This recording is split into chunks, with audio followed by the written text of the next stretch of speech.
من شرور أنفسنا ومن سيئات أعمالنا ومن يضلل فلا هادي له ومن يضلل فلا هادي له وأشهد أن لا إله إلا الله وحده لا شريك له وأشهد أن محمدا عبده ورسوله أما بعد فالسلام عليكم ورحمة الله وبركاته. Aking pasasalamat lalong-lalo na sa Allah subhanahu wa ta'ala at sa binigay ninyong tiwala at suporta. Sama-sama nating pagyamanin ang ating pag-aaral at pag-unawa sa Islam. Ang ating pag-aaral sa Islamic Studies ay hindi lamang pag-aaral ng mga aral.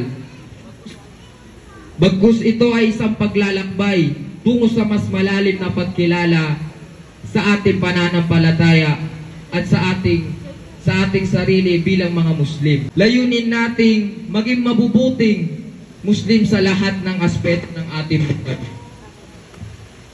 Hinihikayat ko ang bawat isa sa atin na maging aktibong kalahok sa ating pag-aaral. Magpakita tayo ng paggalang sa ating mga ustad at sa isa't isa. Naway gabayan tayo ng Allah subhanahu wa ta'ala sa ating paglalakbay o pananaliksik ng kaalaman. Naway maging kapaki-pakinabang ang ating pag-aaral sa ating buhay at sa ating komunidad. Sa paggamit ng kaalaman at pag-unawa, tandaan natin na ang kaalaman ay liwanag at ang liwanag ay nagmumula sa Allah subhanahu wa ta'ala. Assalamualaikum warahmatullahi wabarakatuh.